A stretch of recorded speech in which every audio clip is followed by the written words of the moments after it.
In the New York City public service system, the government is run by two unique but equally vital groups: the elected and appointed officials who design initiatives, and the employees tasked with implementing them. These are their stories. Dun dun! All right. Okay, so welcome back to Civil Conversations, everyone. It has been some time since we last hosted an episode. Life has been life. We're all lifing here. But I wanted to bring this back in 2025, and I'm really, really, really excited to potentially have some exciting conversations lined up for everyone. And I'm happy to actually introduce my colleague. You have and may recognize his voice from our from previous episodes, our raids, resignations, oh my episode. That was our last one in October, and the one where we reflected on the state of the city, some of our top episodes. And so we're actually, I don't know if you've listened to all of our past episodes, but part of the sort of ideation and concept of this came from talking with this colleague, and we were constantly talking offline, and I was like, you know what? You should just be an ongoing guest. So it'll make my life easier. We could always add people into the mix, but we're always talking about city politics. It's something that we actually really have in common and are passionate about as native New Yorkers, folks who have worked for the city for over, 10 years and having that experience, being stakeholders, living still in New York City. Lots of folks work for the city, but might live out of state, and it doesn't affect them in the same way. And so I'm happy to have, I'm trying to think of the right word. Not indoctrinate, not recruit, not, whatever. Think of the right term. Yeah. I'll say I've recruited you for Civil Conversations, and I'm happy to have you as an ongoing guest. So welcome, and thank you again for joining. Thank you for having me. Absolutely. Excited to be part of the ongoing conversations. And like you said, it's we talk about a lot of this stuff, so it's basically just recording it and putting it out there for the world to see. So this might be a little more tapered down from our offline discussions, but I think that'll be okay. They may evolve over time. Maybe we can adopt and adapt. Yes, we definitely should do a happy hour episode. It's actually so funny. I was like, civil servants unfiltered. I think that would be a great thing for us to do. Maybe we'll add it to the list. Yeah. So since we last happened to chat in October, a lot has sort of taken place. So our last conversation was focusing on the indictment of Mayor Adams and, the raids that were happening, the resignations. And it seems to be that some of that has tapered off. And a lot has happened since October. So I do want to talk about some of these things as sort of like a catch up. And then we're going to preview sort of what we intend to talk about over the next several months throughout the year of 2025. And a lot is already projected to be happening. So we already will have a lot of content lined up. But so since we chatted in October, the city experienced a drought, which is so crazy. That feels like forever ago, but it really wasn't that long ago, which is something we haven't experienced in quite some time. But I'm thankful we made it out alive. I was really worried there. I was like, I wonder what the city will be like if we're all fighting for resources. But thankfully, the rain gods listened. Those are things I say always in the Northeast. We're not used to like hurricanes or floods, for example. We obviously experience our fair share of climate issues, but not like the fires like on the West Coast or a drought, right? I can't even, in my soon to be 39 years, I can't remember last time we experienced a drought. So we had a drought, and then we did have wildfires, which was scary. We had like something in Prospect Park. I remember we did have a couple of things here in the city. So maybe that's something for us to talk about this year, but sort of like the maybe the eye-opening experiences that are coming with these impacts of climate change, which a new administration we'll get to in a second maybe you may not think is real, but we could talk about that later.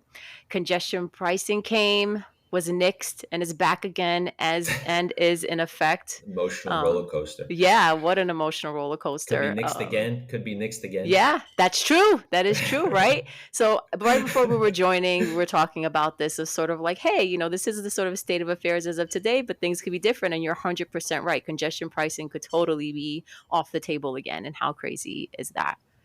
The city of housing plan was passed. We had our State of the City address that happened recently. And sort of going back to the sort of raids and resignations episode, we did have a lot of folks who left city government. And one of the things that sort of was brought up, I think kind of jokingly, but somewhat serious, is that it's not easy to work for Eric Adams. I don't know if you saw, but he had said, it's not easy working for me.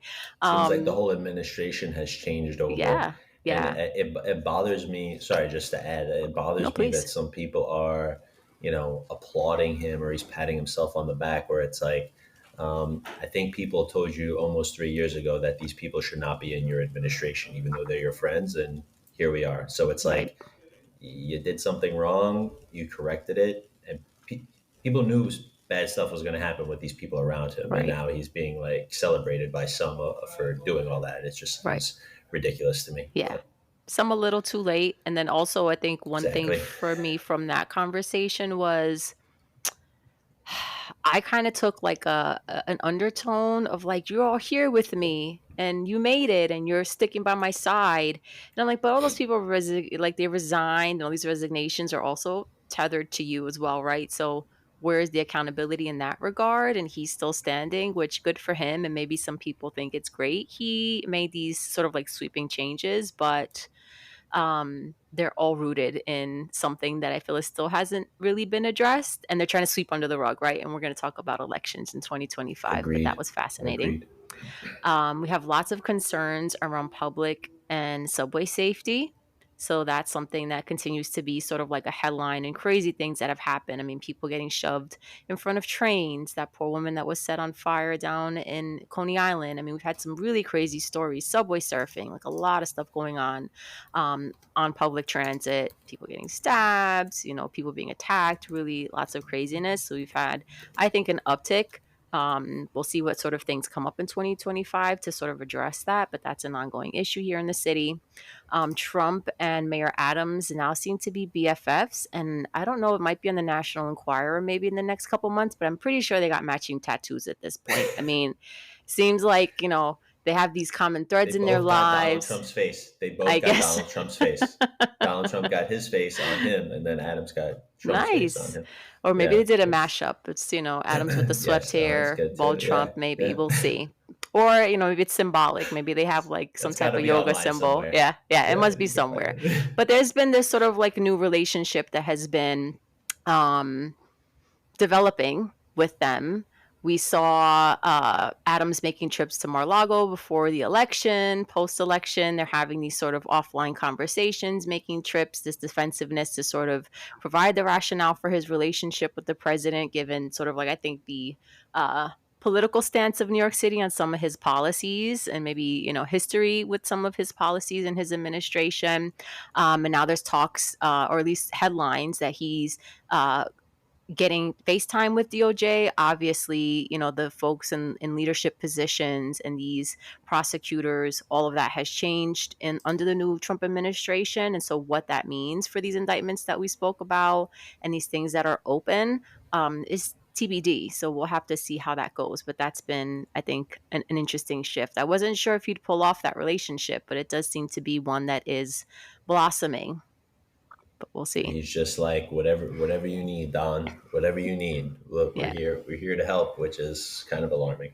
Yeah, it'll be interesting to see the impact Yes. of in our city. I mean, some people might be happy with that relationship, and others may be alarmed. So we'll see how that goes.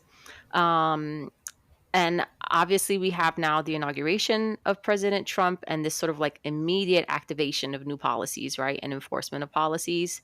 Um, Maybe even some like traversing, right, what is technically legal and morally correct. So we'll see what happens there. But I also think these impacts on these agencies at the federal level, right, that overlap so much with New York City and sort of like the surrounding states and cities, is going to be interesting to see as well. I mean, we had, unfortunately, that crash happen recently, and is a question of the resources and the manpower and support for the FAA. And so it'll be interesting to see sort of what happens with this potential mandate of scaling back impact of agencies and staffing and influence of federal government, and what that means for us. So a lot has happened since October. Is there anything I'm that you think exhausted. I'm I'm missing? I exhausted know. I know. already.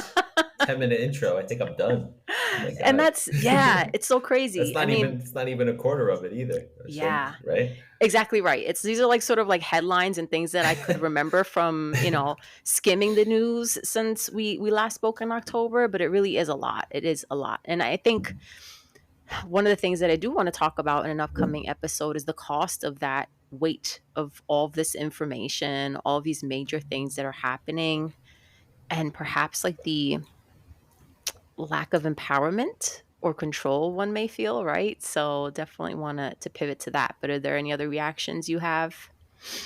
No, I mean, just on the note that you ended with just now, was talking to my wife the other night about it. You have to really find that balance between being informed and also just keeping your own sanity. It's Yeah. really hard because there's just so much, whether it's initiated by our president or whoever, even just, like I think you alluded to it, like the two plane crashes that happened. That's obviously not the president's fault. You're not, but it's just even just that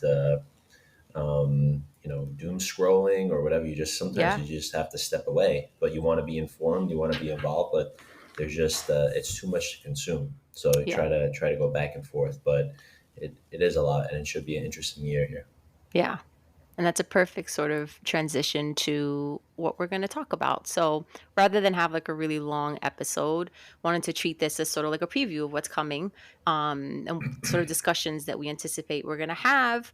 One, to sort of give folks a lens into what we're going to be talking about, but also to extend an invite that if this is sort of a topic that you may be interested in speaking to, giving your perspective, sharing some thoughts, that we certainly welcome additional folks to join us for these conversations. So one big thing coming up this year, of course, is it's an election year for the mayoral role in New York City. We have obviously several other positions that are in the same sort of involved in the 2025 cycle. We have the New York City mayor, comptroller, public advocate, those citywide sort of positions.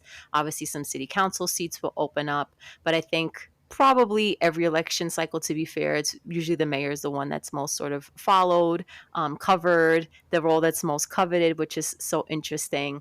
But we do have we do have an election year coming up, and so there are obviously many characters already in the mix.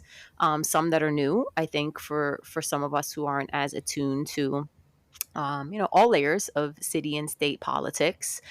So we'll kind of talk about who those players are, who the new faces are, who are, who's familiar, and what it means potentially for someone new to come into office and to resume control, right? To take the reins of New York City.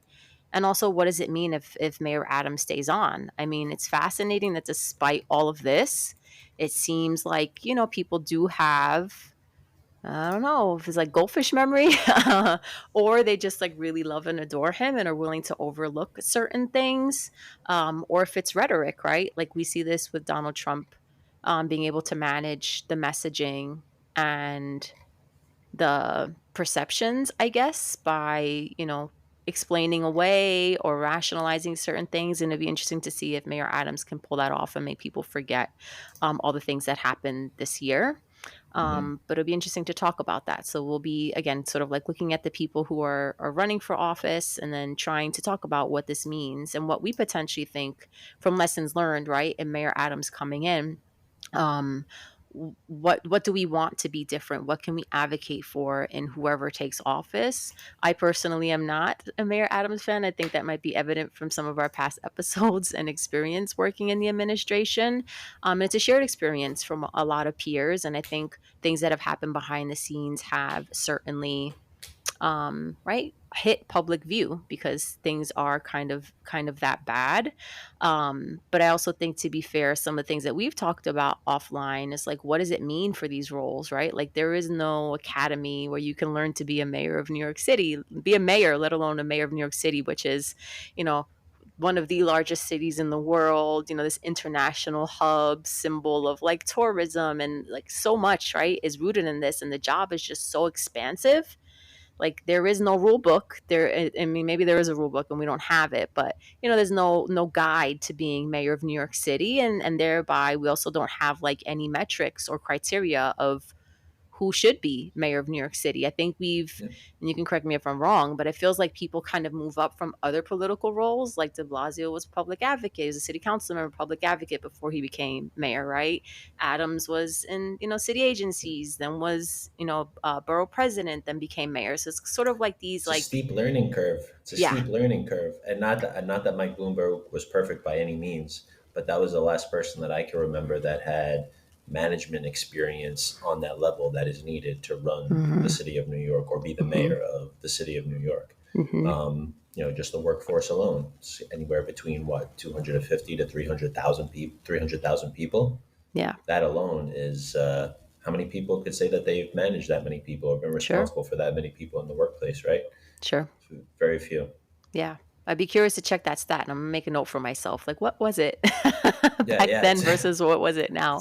And that'd be an interesting point. And I think, to be six fair as digits. well, like, I think Wow. Bloomberg did do a really great job in terms of, from a managerial standpoint, of re-strategizing what city government could do and put a lot of, like, really impactful things into place, right? Like, talk about climate change. He had his Million Trees initiative and redesigning waterfronts and, response to disasters. He was around for Hurricane Sandy and kind of like trying to reinforce the city and Hmm. talking about those things, right? And how they were going to impact us.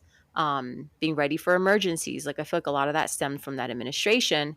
And some may also argue too, like, he was private sector. So there were certain things that I think, and we might be seeing this now with Trump getting heavily involved in federal agencies, like, running a business is different than running government, right? Hmm. So I think it's great to have that unique look at things, new way of looking at things. And it's like, how do you find that synergy between maybe being able to manage from a business perspective while also honoring, like, some of the human aspects of, like, city services, and Yep. city services cost money and may not It's not yield the exactly the return you same, want. right? Yeah, It's not like, they're not the exactly the same same. thing. So you can't treat it as such. Are there lessons to be learned on both sides? Yeah, Absolutely. And just while we're absolutely. talking again, not to continue to lift up Michael Bloomberg again, far from perfect, but I think he was open and encouraged to having smart people and maybe even smarter than him around him because you know that you cannot do that job by yourself. Whereas look at our current mayor, that seems to be a real gap. Yeah, It's all about Eric Adams. It's all about me, me, me. very true. Again, people pointing out that, hey, the company that you keep, these are not people that you should put in powerful positions when you become the mayor. What does he do? He does that exact same thing. Now look, homes are Hmm. getting raided, indictments coming down, half of the administration, the leadership has turned over. So you want someone that obviously is smart and can manage the city and manage city agencies, but also has to be humble enough to say, I can't do this by myself. I Hmm. need to surround myself with very, very smart people because this thing is such a beast. Yeah. And the current guy does not do that at all. Yeah, absolutely. So yeah, we'll be talking about that. Like, what does it mean for these roles? What does it really entail? What do we need to be asking for, looking for, and expecting of good city leaders? So that'll be something that we'll be talking about as we sort of analyze and see what happens in this election cycle. Does Andrew Cuomo count as a new character or an Oh boy, old new character? How does I that work? know. You That's a say good new question. characters on here. He's an old, It's a good old, new, question. new. Yes, yeah. So it's fascinating, right? That's Like, looking at the list, I will say, you have, obviously he has yet to officially decide or state if he's running. He definitely is putting out feelers, but you have Mayor mhm, Adams, you have Andrew Cuomo, definitely not new characters, but I'd say in administrating in New York City, Andrew Cuomo would be a new character. I feel like he was kind of above and then is now getting into, maybe, I wouldn't say a smaller role, but definitely a different role. Like, I feel like running New York State and running New York City are different things. Um, but yeah, it definitely doesn't feel like a new character per se. But I'd say, like, the state senators that are running, Brad Lander's not new per se because he's been, I'd say, like, in the citywide lens and visible, but mhm. certainly, would be a new person coming in to take office.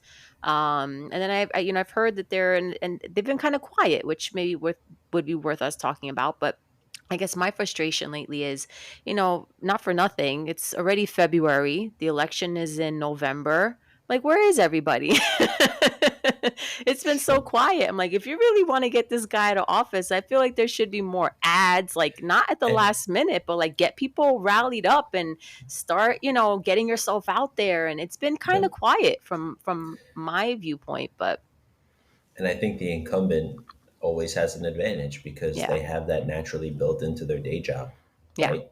yeah, That you're going to hear from them, you're going to see them, they're going to insert themselves in things. They very just much have so. that, where some of these other folks, even if they, like Brad Lander, he's the comptroller, and that is an incredibly important office. But if you don't work in city government or you're not dialed in, you probably don't have any idea that office is basically the chief financial officer of the entire city. Mm-hmm. Important, but certainly not on the front lines like the mayor is, right? Mm-hmm. Like that role. Yeah. So I'm with you. It's fascinating, and not enough people pay attention to the mayoral election anyway in the city. So it makes it even more important to get yourself out there, get your face and your name out there, so that Yeah. you could build up a little momentum and a little steam. Yeah, it feels like campaigns overall are just like name recognition, right? Like the more people know about you and see your name, it feels like that is definitely an advantage. And there's a couple folks who are doing that, but many who are in the running, you just don't hear about them as much. So if you're clued Right. in, you are following state and city emails and reading, and I don't even say like in the Daily News and the Times, like that used to even been quiet. So if like you're really following things and you kind of know who's running, but otherwise it has been kind of quiet. So we'll see how that picks up. And the last sort of thing in talking about, an election year for the mayor is sort of like what will potentially happen with this shift in political fealty that feels like, it was definitely sort of like a pillar of this current administration of bringing in sort of like trusted loyalists, right? Friends, in some ways looks like family, depending on how you define family. Um, and that, like you said, it's very much like top down, like this is my administration, these are my mandates, these are the things I want to accomplish, this is my vision, decisions that I have to make. And then they kind of trickled from top down. And so, would there be a shift in the sort of like political fealty? Would we operate differently, or are we going to go about doing things the same way? And I say that for Mayor Adams and for the new sort of folks coming in. Like that's one thing that I would love to put on people of like, okay, we saw how the house of cards fell, right? In this way that we were operating. If you are a new person coming in some ways it's sort of what happens, right? Like the folks who campaign with you, who you love, who you like to work with, are the people who get these roles and get to manage agencies. But is this a chance for us to really ask for things to be changed in some way that we are, like you said, selecting people based on their capabilities, their competencies, their expertise, as opposed to who was a friend or who helped get you here kind of thing. I think, unfortunately, there's always going to be a level of that. And I Yeah. understand it, right? Like you want to Yeah. bring people along that you Totally. know how they work, you know how you work together, you Absolutely. trust them.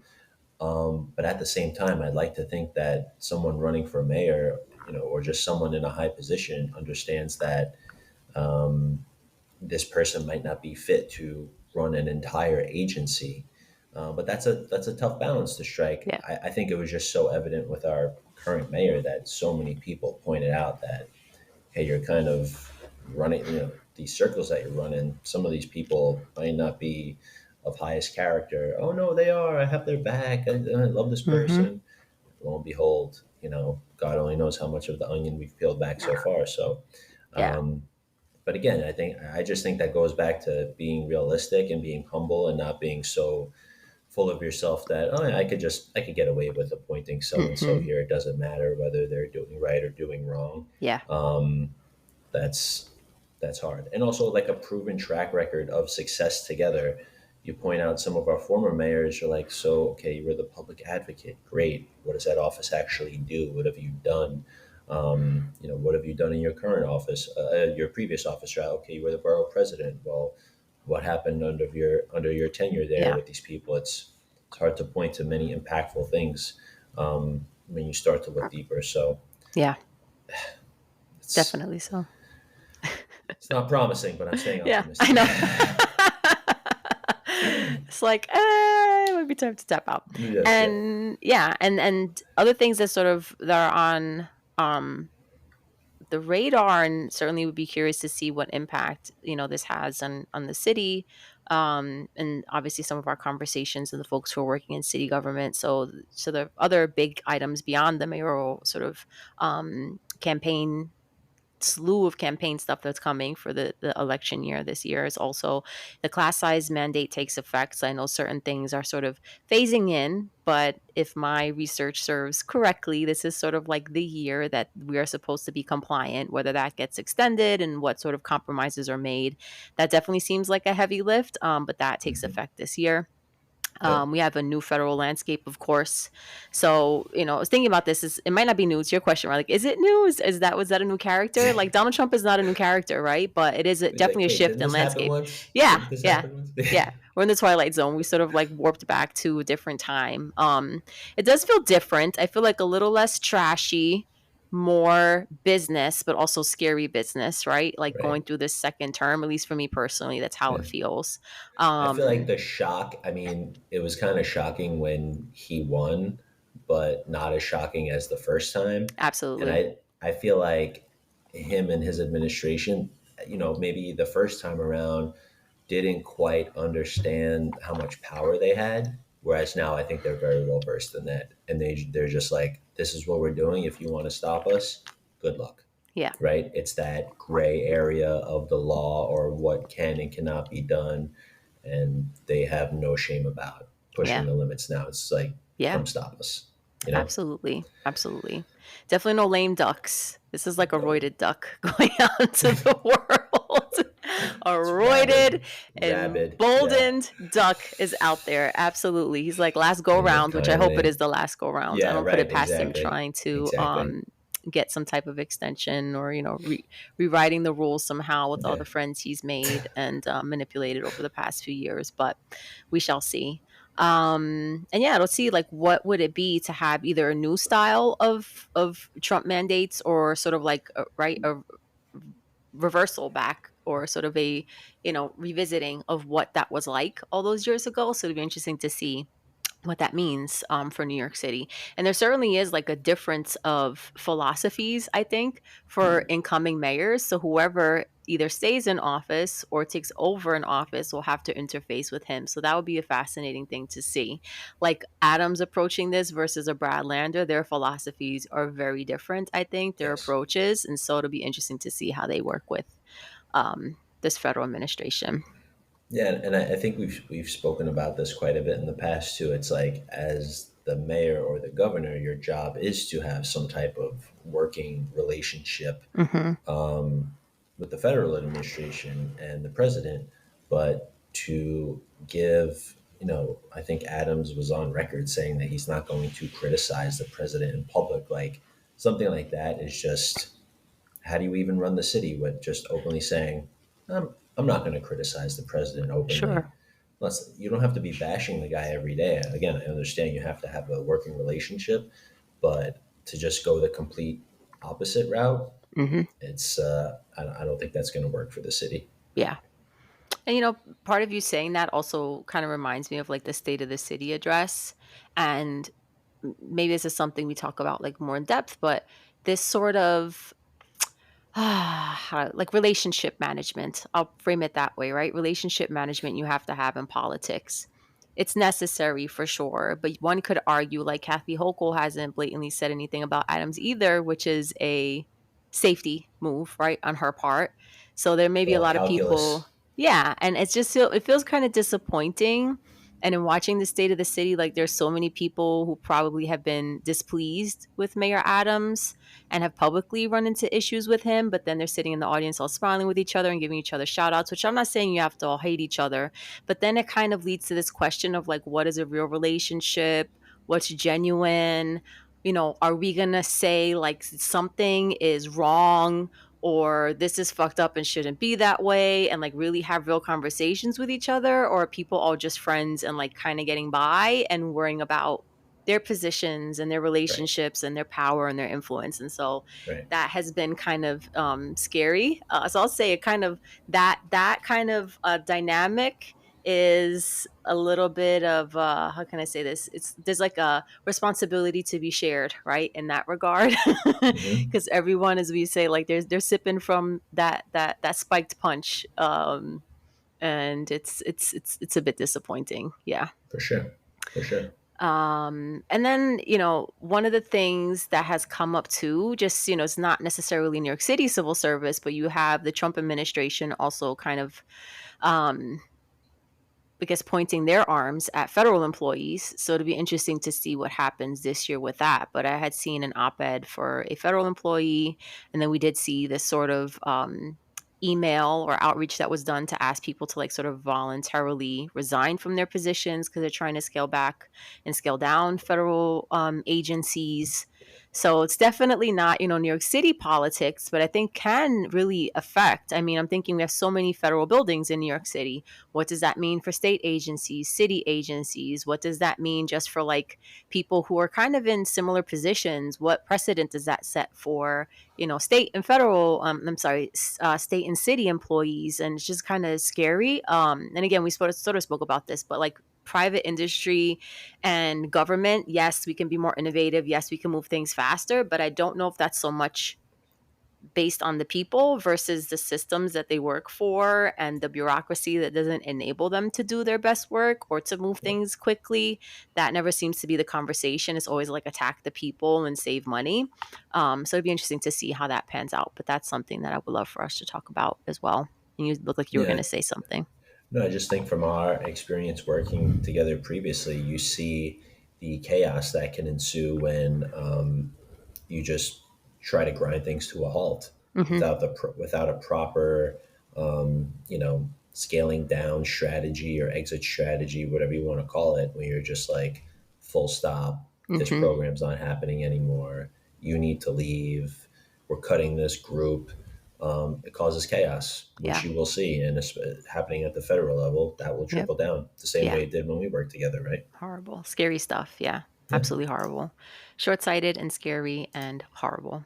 absolutely. Um, And the another thing that I sort of have on the radar is to talk about sort of like the cost of engagement um, in times of disappointment. So we kind of alluded to this earlier, and I do sort of want to spend more time talking to this and maybe bring in some other folks to discuss as well. But it's just been a lot happening, and that feels like it's been draining on people.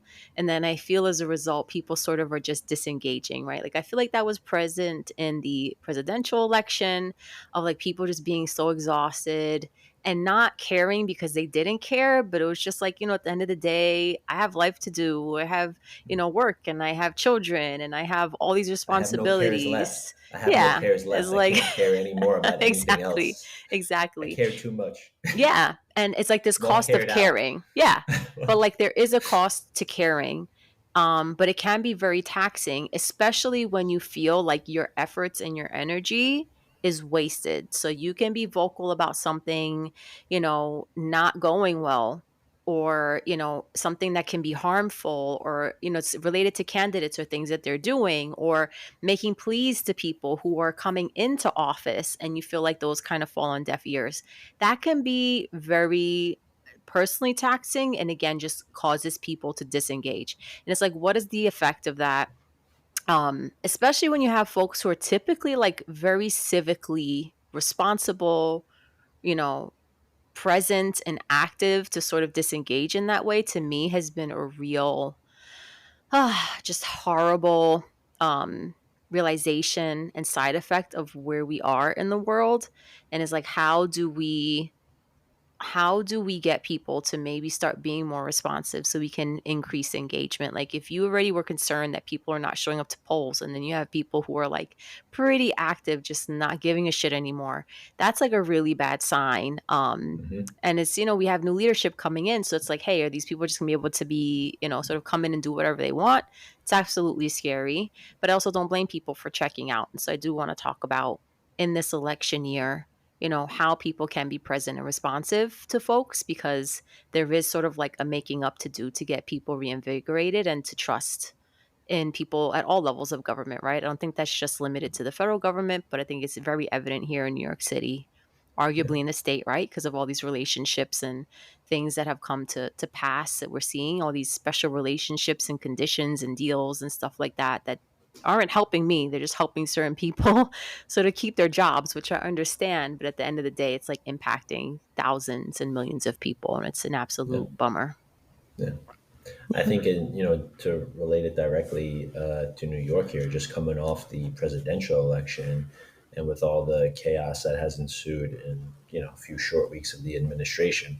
To your point, how do you get people geared up for a mayoral election, Yeah. right? When we already have probably low engagement, we definitely have low voter turnout here in New York.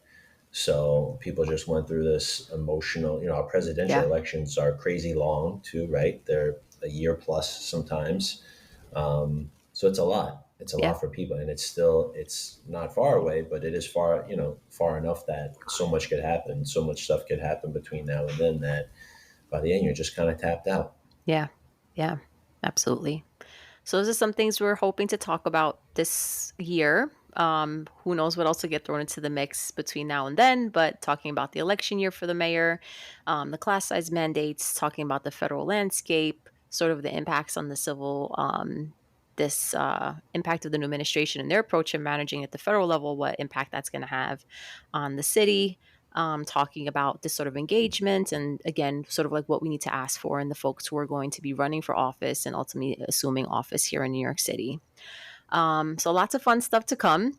So I did want to say that we are looking for additional folks to join us because we love voices. And the point of this podcast is to elevate people who have different perspectives, right? Like we have I forget exactly how you term it, but like we have, skin in the game, right? Like we are part of this.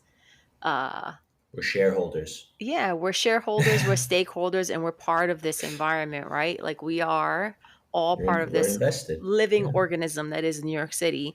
And yeah, we need to have these conversations, and there are a lot of perspectives, like interesting things that people, ways that it might impact them, perspectives that they may have. And the hope for this is to like really weed through the superficial conversations that you may have on what makes it into the news, what makes it on camera from folks who have the microphone, right? Who have the voice and sort of like the public view, and to elevate those of us who do this work and can talk about the impacts that people don't talk about the implications, asking questions that are meaningful that people are not asking just because they don't know, right? And they're not hearing from the right people at certain times. So really, please, Yeah. if you're interested or know of folks that you think would be great guests, please do let us know. We'd love to have, sort of like joint communal conversations and bringing in all those perspectives. So please feel free to reach out. Um, Also continue. Can I add Yeah. to that? Yeah, Sorry, I would please. just say too, if people have positive stories to highlight, this certainly won't be a doom and gloom Mm-hmm. podcast. But I think so many good things happen in and around the city that get lost in the mix. Absolutely. So many good things happening behind the scenes and on the front lines as well. But if someone has something that they want to highlight in that regard, I would definitely encourage you to contact us, come on the show, Yeah. and educate us on what that is, and let people hear about it. Yeah, absolutely. And it's 1,000% true. Like I've been having conversations with folks that I haven't seen in a long time and just hearing about the work that they're up to and how they got into the roles that they've, sort of assumed over the years working in city government, sort of like these leadership stories or New York City stories. And there's always so much to learn from them, right? Of what it was that they intended to do and how things turned out to be and how they came out of certain situations and ways that they've seen sort of these beautiful evolutions of communities and things like that. So really, 1,000% thank you for bringing up an amazing point. So if you do have interesting stories to share, highlight successes, like yes, please do feel free to reach out and we'd be happy to showcase them here because that is also part of it, elevating wonderful colleagues that we know are out there. We're all deemed like jaded people because we're not in certain positions, but there is so much passion and insight and soul amongst the city workforce. So yes, 1,000%, we want to be able to elevate that here. So speaking of which, I had done a search for this and I was fascinated that there actually isn't a Facebook group for people who work for New York City. There's definitely like subsets as like FDNY groups, NYPD groups, and stuff like that. So there is a new Facebook group available for city employees. So if you want to join, please feel free. It is called NYC Civil Servant Employee Community. So you can share, post, network, build community. We'll certainly be posting episodes, canvassing for guests there. So hoping that that will blow up because there's lots of folks. I know there's a whole Instagram crew and a whole X crew, but trying to represent city employees on Facebook. So that has been created. Feel free to join. And of course, please like, subscribe, and share this with folks in your network. The more people who get to touch this, hopefully the more people will reach. Folks will be able to showcase and be able to, again, just get out to more folks to feel more empowered, to activate their voices no matter what position, place you're coming from. That's the goal of this, and to reach out to more folks in our civil servant community. So that's my spiel. Is there anything else you want to add to close?